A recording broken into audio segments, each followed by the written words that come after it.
Transport, télécommunications, énergie, défense. Derrière les grands noms de l'industrie européenne, les sociétés de conseil jouent un rôle clé dans l'accompagnement du progrès technologique. Capables de mobiliser des ingénieurs de haut niveau, elles proposent aux grands comptes européens l'accompagnement, voire la réponse à leurs projets. Ces entreprises, parfois ignorées du grand public, concentrent pourtant des compétences techniques de pointe. Elles offrent aux ingénieurs français et étrangers des parcours accélérés pour en faire les experts de demain. AFD Technologies.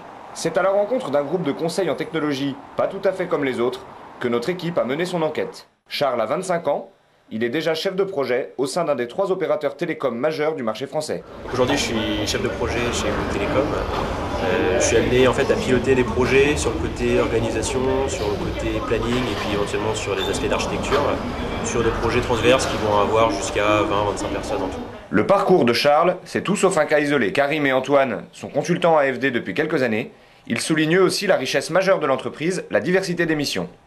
Donc un peu plus de 3 ans que je suis chez AFD. Je suis intervenu chez différents clients, du monde de l'énergie jusqu'à l'opérateur télécom, en passant par des FAI.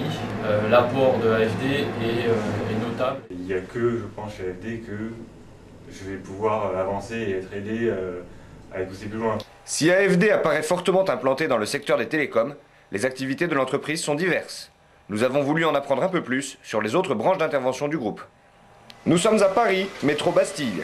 Michel est consultant AFD depuis 1 an, en mission pour un équipementier ferroviaire.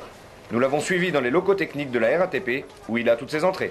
Cette salle, elle est un peu typique, c'est une salle